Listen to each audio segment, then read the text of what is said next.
আল্লাহ রাব্বুল আলামিন সূরা বাকারার 185 নম্বর আয়াতে আল্লাহ পাক বলেন, শাহরু রমাদানাল্লাযী উনজিলা ফীহিল কুরআনু হুদাল লিন-নাসি ওয়া বায়্যিনাতিম মিনাল হুদা ওয়াল ফুরকান। জোরে জোরে বলেন আল্লাহু আকবার।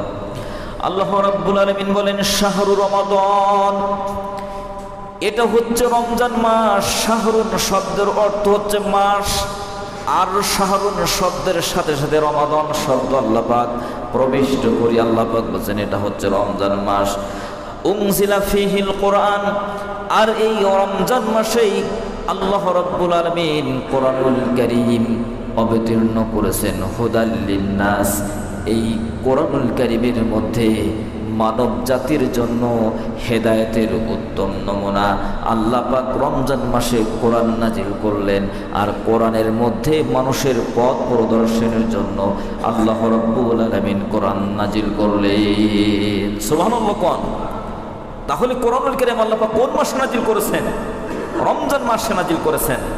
আপনারা যারা একেবারে চুপ করে থাকেন তাদেরকে অনুরোধ করবে একটু আমার সাথে কথা বলেন, তাহলে কিছু কথা আমরা আলোচনা করতে পারবো, আপনারাও বাড়িতে নিয়ে যেতে পারবেন। এই আলোচনা শুধু মসজিদের মধ্যে সীমাবদ্ধ থাকবে না, এখান থেকে আমরা দুই একটা কথাও যদি বাড়ি নিয়ে আমরা আমাদের বিবিদের সাথে আলোচনা করি, আমাদের বাচ্চা কাচ্চার সাথে আলোচনা করি, তাদেরকেও তো এ বিষয়ে তাদেরকে জ্ঞান তাদেরকে দেওয়ার প্রয়োজন রয়েছে, তাদেরকে স্পষ্ট ধারণা দেওয়ার প্রয়োজন রয়েছে। আমরা যদি মনে করি হুজুরের বকা হুজুর বকতে থাকুক আর আমরা শুধু বোবার মতো বসে থাকবো, তাহলে আসলে আমার কষ্টের মধ্যেই থেকে যাবে। আমাদের কথা বলতে তো কষ্ট হয়, আর আপনারা শুধু একটু মাঝে মধ্যে সারা শব্দ দিবেন তাতেও আপনাদের কষ্ট হয়। তাহলে আমরা যে দীর্ঘ 20-25 মিনিট কথা বলবো, আমাদের তো কষ্ট হয় না? কি বলেন, কষ্ট হয়?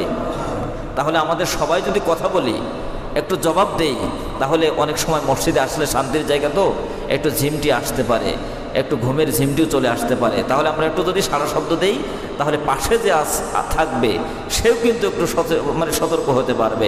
এজন্য আমরা আসুন সবাই মিলে কিছু কথা আলোচনা করে কিছু নিয়ে যাওয়ার জন্য চেষ্টা করি। আমি তো ইচ্ছা করলে গত জুমায় যে আলোচনা করেছি, গত জুমায় যেখান থেকে আজও তো সে একই আলোচনা করতে পারতাম, কিন্তু আজকে যে আলোচনাটা আমরা করব আগামী জুমায় সেটা থাকবে না। আজ যে আলোচনা আমরা করব গত জুমায় সেটা ছিল না। এজন্য নতুনত্ব কিছু আমরা নিয়ে যাওয়ার জন্য চেষ্টা করব। আসলে রমজান মাসে আমরা মনে করতে পারি একটি মাস লম্বা সময়, কিন্তু আমার বিবেচনায় মনে হয় যে এটা লম্বা কোনো সময় নয়, এটা সময় খুবই কম। কারণ 4টি জমা মাত্র পাবো, এখানে অনেক বিষয় আলোচনা করার প্রয়োজন রয়েছে। তার মধ্যে রমজান মাসে গুরুত্বপূর্ণ আলোচনা রয়েছে জাকাত সম্পর্কিত আলোচনা, ঠিক কিনা বলেন? মূলত রমজানের মূল স্পিরিট ছিল হচ্ছে তাকওয়ার ব্যাপারে যথেষ্ট আলোচনা আমরা ইতিমধ্যে গত 2 জমায় করেছি। এরপরে জাকাত সম্পর্কে কিছু আলোচনার প্রয়োজন রয়েছে, সাদাকাতুল ফিতর সম্পর্কে কিছু আলোচনা করার প্রয়োজন রয়েছে। এরপরে আপনার ঈদুল আজহা বা ঈদুল ফিতর, এই ঈদুল ফিতর সম্পর্কে আমরা আমাদের মুসলমান সমাজে পারস্পরের মধ্যে যাতে এটাকে আমরা স্যাক্রিফাইস, ত্যাগ এবং কোরবানির মাধ্যমে যাতে আমরা ভাগ করে নিতে পারি। আনন্দটা শুধু ধনীদের মাঝেই সীমাবদ্ধ থাকবে না, ধনীদের গণ্ডি পেরিয়ে আমাদের এই সমাজে যারা গরিব, যারা অসহায়, যারা এতিম, যারা মিসকিন, তাদের মাঝেও যাতে আনন্দটা ছড়িয়ে পড়ুক, তার জন্য আল্লাহ রাব্বুল আলামিন সাদকাতুল ফিতরের ব্যবস্থা করেছেন। জোরে বলেন সুবহানাল্লাহ। সাদকাতুল ফিতরের উদ্দেশ্য হচ্ছে আপনার রোজার মধ্যে যে ত্রুটি বিচ্যুতগুলো হয়ে গেছে, যে আমরা অনেক সময় অশ্লীল কথাবার্তা, আমরা অহেতুক কথাবার্তা আমরা বলে ফেলি, যে কথার মধ্যেও গুনাহ হওয়ার সম্ভাবনা রয়েছে। যদি আপনার কাছে কেউ প্রশ্ন করে যে সাদকাতুল ফিতর কেন দিতে হয়, তার উত্তর হচ্ছে সাদকাতুল ফিতর দিতে হয় রমজানে, এই মাসের মধ্যে আমাদের কথাবার্তা, আমাদের চালচলনে, যে আমাদের ইচ্ছাই হোক আর অনিচ্ছাই হোক যে ভুল ত্রুটিগুলো হয়েছে, এই ভুল ত্রুটিগুলোর কাফারা স্বরূপ এই সাদকাতুল ফিতর দিতে হয়। সাথে সাথে ধনীদের মাঝে শুধু আনন্দ সীমাবদ্ধ থাকবে না, দরিদ্রদের মাঝে সমানভাবে এই আনন্দটা বন্টন হয়ে যাবে। এর জন্য আল্লাহ রাব্বুল আলামিন সাদাকাতুল ফিতরের ব্যবস্থা আল্লাহ পাক করেছেন। সাথে সাথে আপনার ঈদুল ফিতরের দিন শবে সাদিকের পূর্বেও যদি আপনার কোনো সন্তান জন্মগ্রহণ করে, তার জন্য শরিয়াতে যে নির্দেশিত আলেম ওলামা মীমাংসিতভাবে যে তারা যে সিদ্ধান্তে উপনীত হয়েছেন যে সর্বনিম্ন 110 টাকা সদকাতুল ফিতর এই বছর আপনার ফতোয়া বোর্ড থেকে বা ইসলামী ফাউন্ডেশন থেকে আপনার সিদ্ধান্ত গ্রহণ করা হয়েছে, জন প্রতি 110 টাকা সর্বনিম্ন। এখন আমরা তো সর্বনিম্ন যেটা সেটাই খুঁজি, এরপরে যে স্তর বা স্তর আছে সেগুলোকে আমরা কিন্তু অধিকাংশ মানুষ খোঁজার চেষ্টা করি না যে হুজুর বলেন সর্বনিম্ন কত, কিন্তু এরপরে আপনার সামর্থ্য অনুযায়ী যে আপনার এই অর্থের এটা কম বেশি হতে পারে। যে ব্যক্তি একেবারে নিম্ন আয়ের একজন মানুষ সেও 110 টাকা দেবে, আবার যিনি উচ্চ আয়ের মানুষ যার অবস্থা ভালো যিনি স্বাবলম্বী তিনিও একই রকম দিবেন। আসলে এটা কি বৈষম্য হয়ে গেল না? এটা অবশ্যই বৈষম্য হয়ে গেল। এই জন্য ইসলাম যার যে অবস্থা আপনার অবস্থা অনুযায়ী আপনি দান করবেন, সদকা করবেন, এই স্তরগুলো এখানে দিয়ে দিয়েছে। সর্বোচ্চ মনে হয় 2850 টাকা, এরকম কম হবে না, বেশি যাদের সামর্থ্য আছে। পনিরের দাম যেটা, এই দামে আপনার খেজুর আছে, কিশমিশ আছে, এরপরে পর্যায়ক্রমে এরকম খাবারের দাম যার যেমন সামর্থ্য সে সেরকম দিবে। কিন্তু আমরা সর্বনিম্নটা সবাই দেওয়ার চেষ্টা করব না, সামর্থ্য অনুযায়ী আমরা একটু বেশি কম করারও চেষ্টা করব। সম্মানিত হাজিরিন, এই জন্য এই বিষয়গুলো অবশ্যই আলোচনায় আসবে। জাকাত সম্পর্কিত আলোচনা ইনশাআল্লাহ তাআলা আমি চেষ্টা করব আগামী জুমায় করার জন্য। সাথে সাথে লাইলাতুল কদরের আলোচনাও থাকবে, এতেকাবের আলোচনাও থাকবে। এই জন্য বলছিলাম রমজানের মধ্যে সময় কম, কিন্তু আলোচনার আপনার টপিকস বা সাবজেক্ট কিন্তু অনেক বিষয়, অনেকগুলি বিষয় রয়ে গেছে। এই জন্য আমরা পর্যায়ক্রমে আমরা পুরো না বলতে পারলেও হালকা হালকা কিছু আলোচনা আমরা করার জন্য চেষ্টা করব। আল্লাহ তাআলা আমাদের সকলকে সেই তৌফিক দান করেন, সকলে বলেন আমিন। সম্মানিত হাজিরিন, আল্লাহ রাব্বুল আলামিন রমজানের যে রোজা আমাদেরকে দান করলেন, আল্লাহ পাক বললেন যে হুদাল্লিল মুত্তাকিন বা হুদাল্লিন নাস। আল্লাহ পাক রমজানের এই মাসে কোরআনুল কারীম নাজিল করেছেন, আর যারা মুত্তাকি সকল মানুষের জন্য আল্লাহ পাক হেদায়েতের কিতাব হিসেবে আল্লাহ পাক এই কোরআন নাজিল করেছেন।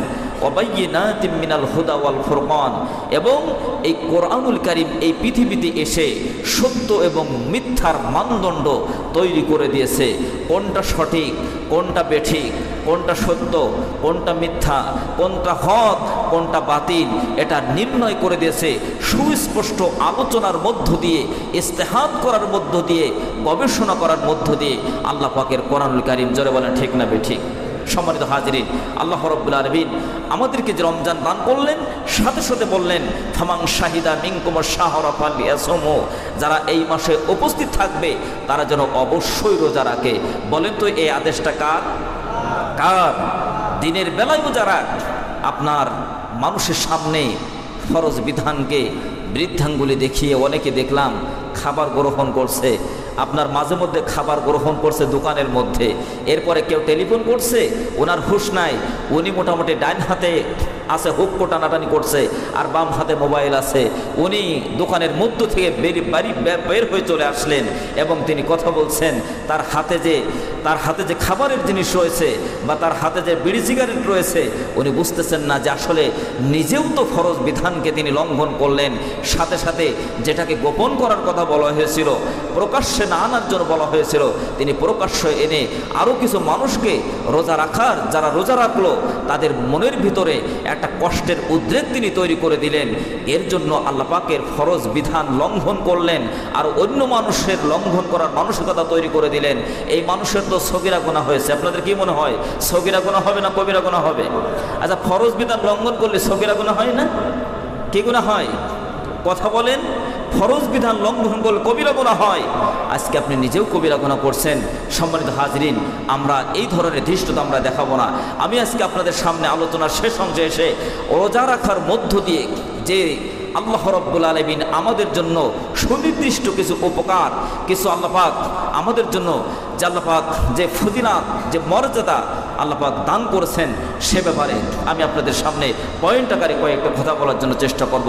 রোজা রাখার মধ্যে যে 10টা যে উপকারিতা রয়েছে, যে মর্যাদা রয়েছে, তার মধ্যে 1 নম্বর মর্যাদা হচ্ছে রোজার যিনি রাখবেন, রোজা রাখার মধ্য দিয়ে জাহান্নামের আগুন তার জন্য হারাম করে দেওয়া হবে। জোরে বলেন সুবহানাল্লাহ। আরো জোরে বলেন সুবহানাল্লাহ। আল্লাহ রাব্বুল আলামিন বলছেন আল্লাহ রাব্বুল আলামিন হাদিসে কুদসিদের মধ্যে বললেন যে আস-সাওমু জুন্নাহ, আস-সাওমু লি ওয়া আনা আজজি বিহি। আল্লাহ পাক বলছে, আল্লাহ পাক হাদিসে কুদসিতে বললেন যে বান্দা রোজা আমার জন্য রাখবে এবং এর প্রতিদান আমি আল্লাহ রাব্বুল আলামিন নিজ হাতেই দান করব। জোরে বলেন সুবহানাল্লাহ। কোনো আমলের ব্যাপারে এমন বক্তব্য আল্লাহ পাক দেন নাই যে এই আমল করলে আল্লাহ পাক এর প্রতিদান, এর যাজা নিজ হাতে দান করবেন। সালাত আদায় করলে করবেন, যাকাত আদায় করলে করবেন। অন্যান্য সকল আমলের ব্যাপারে বক্তব্য হচ্ছে ফেরেশতাদের মাধ্যমে আল্লাহ পাক দান করবেন, কিন্তু একমাত্র সিয়াম এটার প্রতিদান আল্লাহ রাব্বুল আলামিন নিজ হাতে দান করবেন। আর যিনি সিয়াম পালন করবেন, রমজান হচ্ছে তার জন্য ঢাল স্বরূপ হবে, অর্থাৎ জাহান্নামে আপনি যাওয়ার ক্ষেত্রে আপনার জন্য একটা ঢাল হিসেবে, মাধ্যম হিসেবে, যাতে করে জাহান্নামে আপনাকে যেতে না হয়, আর জান্নাতে যাওয়ার মাধ্যম হিসেবে আল্লাহ রাব্বুল আলামিন রমজানের রোজা আমাদেরকে দান করলেন। জোরে বলেন সুবহানাল্লাহ। 2 নম্বর হচ্ছে জান্নাতে যাওয়ার জন্য উৎকৃষ্টতম উপায় এবং রাইয়ান নামক যে বিশ্বের জান্নাতের একটি দরজা আল্লাহ পাক তৈরি করে রেখে দিয়েছেন। এই জান্নাতের এই রাইয়ান নামক এই দরজা আল্লাহ রাব্বুল আলামিন শুধুমাত্র যারা রোজাদার তাদেরকে দান করবেন। জোরে বলেন সুবহানাল্লাহ। আল্লাহ পাক জান্নাতের যে স্তরগুলো আল্লাহ পাক সৃষ্টি করেছেন, 8টি স্তর রয়েছে। এই 8টি স্তরের মধ্যে গুরুত্বপূর্ণ একটি দরজা, একটি স্তর আছে রাইয়ান নামক একটি স্তর। এই রাইয়ান নামক যে দরজা আল্লাহ পাক সৃষ্টি করেছেন, এখানে রিসিপশন জানানোর জন্য, ইস্তেকবাল জানানোর জন্য, স্বাগত জানানোর জন্য আল্লাহ পাক শুধুমাত্র রাইয়ান নামক দরজাটা সৃষ্টি করেছেন রোজাদারের জন্য। যারা রোজা আল্লাহ পাককে খুশি করার জন্য রাখবে, দুনিয়ার সকল কিছু থেকে পরিত্যাগ করবে, নিজের 3.5 হাত বডি পর্যন্ত, আপনার সুবে সাদিক থেকে শুরু করে সুবে অস্ত যাওয়া পর্যন্ত সকল রকম খাদ্য, পানাহার, স্ত্রীর সম্ভোগ এগুলো থেকে বিরত থাকবে এবং পাপপঙ্কিলতা থেকে তার মাথা থেকে শুরু করে একের পায়ের তল পর্যন্ত সে চেষ্টা করবে, সচেষ্ট হবে। আল্লাহ রাব্বুল আলামিন ওই সকল বান্দাবান্দির জন্য রাইয়ান নামক জান্নাতের একটি দরজা সৃষ্টি করেছেন। ওই দরজা দিয়ে আর কেউ প্রবেশ করতে পারবে না, একমাত্র রোজাদার যারা তারাই ওই রাইয়ান নামক জান্নাতের দরজা দিয়ে প্রবেশ করবে। জোরে বলেন সুবহানাল্লাহ। সম্মানিত হাজিরিন, 3 নম্বর বৈশিষ্ট্য হচ্ছে, মর্যাদা হচ্ছে, গুনাহ মোচনের জন্য অন্যতম মাধ্যম হচ্ছে রোজা। বান্দা যদি রোজা রাখার মধ্য দিয়ে, রোজা থেকে যদি শিক্ষা গ্রহণ করতে পারে, তাহলে গুনাহ তার জন্য মাফ হয়ে যাবে, মোচন হয়ে যাবে এবং গুনাহমুক্ত জীবনযাপন সে করতে পারবে। আল্লাহ নবী সাল্লাল্লাহু আলাইহি ওয়াসাল্লাম বলেছেন, মান সামা রমাদানা ঈমানান ওয়া ইহতিসাবান গুফিরা লাহু মা তাকদ্দামা মিন যামবি। আল্লাহ রাসূল সাল্লাল্লাহু আলাইহি ওয়াসাল্লাম বলেন, যে ব্যক্তি বিশ্বাস এবং আত্মোপলব্ধির মাধ্যমে, ঈমান এবং ইহতিসাব, বিশ্বাস এবং আত্মোপলব্ধির মাধ্যমে সিয়াম পালন করবে, আল্লাহ তাআলা তাকে যেন সেই দিনের মতো নিষ্পাপ করে দিবেন, যেন সদ্য প্রসূত একটি সন্তান জন্মগ্রহণ করলে যেমন তার জীবনে কোনো পাপ থাকতে পারে না, যিনি রমজানের শুরু থেকে শেষ পর্যন্ত তিনি হক আদায় করে রোজা রাখবেন, আল্লাহ রাব্বুল আলামিন তাকে সেই দিনের মতো আল্লাহ পাক নিষ্পাপ করে দিবেন, যেন সদ্য প্রসূত এই মানুষটি এই পৃথিবীতে মাতৃগর্ভ থেকে জন্ম লাভ করেছে। জোরে বলেন সুবহানাল্লাহ। সম্মানিত হাজিরিন, রোজার 4 নম্বর বৈশিষ্ট্য হচ্ছে, রোজা কিয়ামতের দিন মুমিন ব্যক্তির জন্য সুপারিশকারী হবে।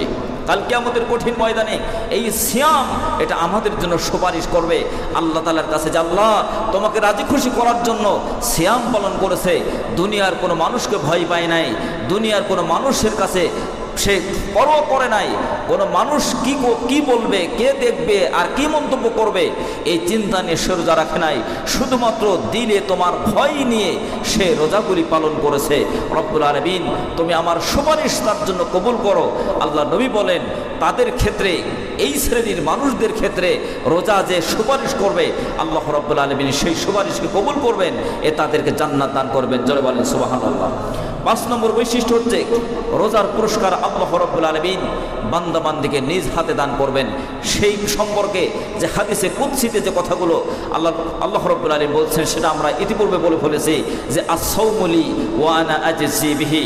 বান্দা শুধুমাত্র আমার সন্তুষ্টির জন্য রোজা রাখে, আর এর প্রতিদান, এর যাজা আমি আল্লাহ রাব্বুল আলামিন নিজ হাতেই দান করব। কেননা এই পৃথিবীতে প্রত্যেকটি আমলের সাক্ষী কেউ না কেউ হতে পারে, কিন্তু সিয়াম একমাত্র আমল, যার সাক্ষী একমাত্র আল্লাহ ছাড়া আর কেউ হতে পারে না। জোরে বলেন ঠিক না বেঠিক? আপনি রোজা আছেন কি নেই এটা আপনি আমার সামনে যা বলবেন সেটা আমাকে বিশ্বাস করতে হবে, কিন্তু আল্লাহ পাক ভালো জানেন যে আসলে এই লোকটা দরবেশ না ধরে বেশ। কিছু কিছু মানুষ আছেন আমাদের সমাজে যে ধরে বেশ, ওনার দরবেশ না, কিন্তু দরবেশের স্টাইলে মানে বেশ ধরে তারা মোটামুটি ভান করে থাকে যে আমি বিশাল রোজাদার, কিন্তু আসলে কয়বার খেয়ে যে তিনি রোজা আছেন, তিনি মানুষকে ধোঁকা দিচ্ছেন, আবার ইফতারিতেও সামিল হয়ে যাচ্ছেন, রোজাদারের কাতারে সামিল হয়ে যাচ্ছেন। তার মানে এগুলো দরবেশ নয়, এগুলো হচ্ছে ধরেবেশ। এই জন্য এই ধরেবেশ যারা, এরা প্রতারক হিসেবে, নিফাকি রোগী হিসেবে, মুনাফিক হিসেবে আল্লাহর সামনে তারা উঠবে। এই জন্য ধরেবেশ না করে আমরা দরবেশ হওয়ার জন্য চেষ্টা করি। আল্লাহ তাআলা তৌফিক দান করে, সকলে বলেন আমিন। 6 নম্বর মর্যাদা, 6 নম্বর বৈশিষ্ট্য হচ্ছে রোজার মাধ্যমে আচার আচরণ এবং চরিত্র সুন্দর হয়ে যায়। একজন রোজাদার সে কখনো অহেতুক কোনো কথা বলবে না, কারোর সাথে সে ঝগড়া বিবাদে লিপ্ত হবে না, পা পাড়িয়ে গণ্ডগোলে সে গণ্ডগোল বাঁধাবে না।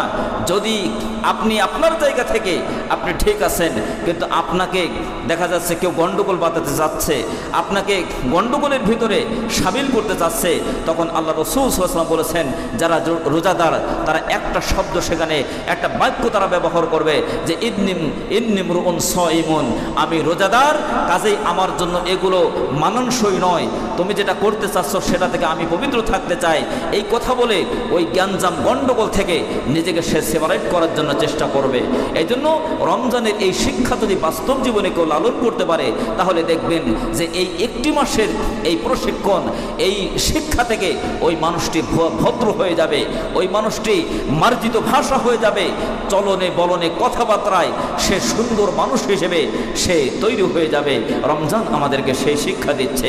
এরপরে 7 নম্বর বৈশিষ্ট্য হচ্ছে রোজা মানুষকে আখিরাতমুখী করে ফেলে। সুবহানাল্লাহ বলেন। আপনাদের কাছে কি মনে হয় রোজা মানুষকে দুনিয়ামুখী করে না আখিরাতমুখী করে?